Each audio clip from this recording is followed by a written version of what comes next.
يا أيها الذين آمنوا كتب عليكم الصيام كما كتب على الذين من قبلكم لعلكم تتقون.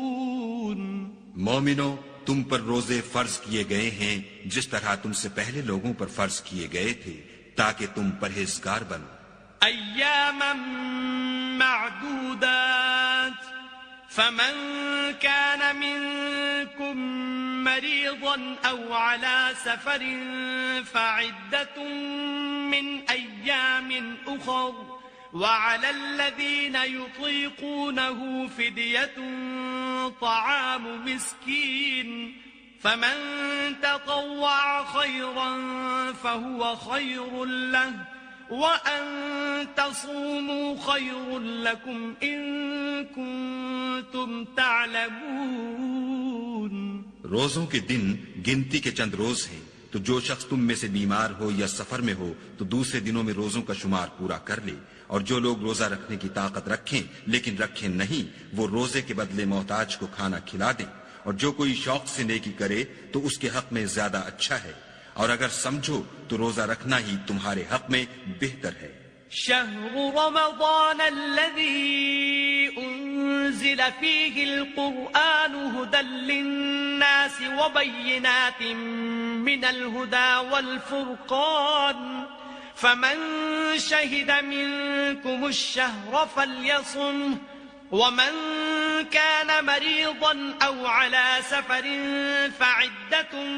من أيام أخر يريد الله بكم اليسر ولا يريد بكم العسر ولتكملوا العدة ولتكبروا الله على ما هداكم ولعلكم تشكرون. روزوں کا مہینہ رمضان کا مہینہ ہے جس میں قرآن اول نازل ہوا، جو لوگوں کا رہنما ہے اور جس میں ہدایت کی کھلی نشانیاں ہیں اور جو حق و باطل کو الگ الگ کرنے والا ہے. تو جو کوئی تم میں سے اس مہینے میں موجود ہو چاہیے کہ پورے مہینے کے روزے رکھے، اور جو بیمار ہو یا سفر میں ہو تو دوسرے دنوں میں رکھ کر ان کا شمار پورا کر لے. خدا تمہارے حق میں آسانی چاہتا ہے اور سختی نہیں چاہتا، اور یہ آسانی کا حکم اس لیے دیا گیا ہے کہ تم روزوں کا شمار پورا کر لو، اور اس احسان کے بدلے کہ خدا نے تم کو ہدایت بخشی ہے تم اس کو بزرگی سے یاد کرو اور اس کا شکر کرو. وَإِذَا سَأَلَكَ عِبَادِي عَنِّي فَإِنِّي قَرِيبٌ أُجِيبُ دَعْوَةَ الدَّاعِ إِذَا دَعَانِ فَلْيَسْتَجِيبُوا لِي وَلْيُؤْمِنُوا بِي لَعَلَّهُمْ يَرْشُدُونَ. اور اے پیغمبر، جب تم سے میرے بندے میرے بارے میں دریافت کریں تو کہہ دو کہ میں تو تمہارے پاس ہوں، جب کوئی پکارنے والا مجھے پکارتا ہے تو میں اس کی دعا قبول کرتا ہوں. تو ان کو چاہیے کہ میرے حکموں کو مانیں اور مجھ پر ایمان لائیں تاکہ نیک رستہ پائیں. أحل لكم ليلة الصيام الرفث إلى نسائكم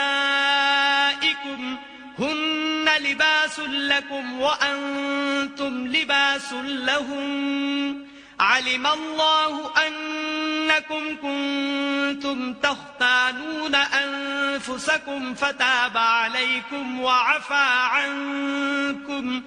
فالآن باشروهن وابتغوا ما كتب الله لكم وكلوا واشربوا حتى يتبين لكم الخيط الأبيض من الخيط الأسود من الفجر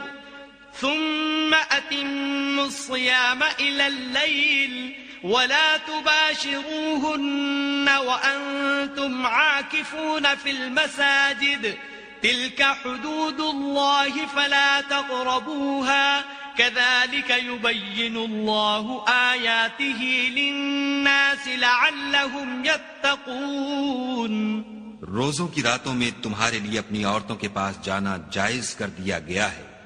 وہ تمہاری پوشاک ہیں اور تم ان کی پوشاک ہو.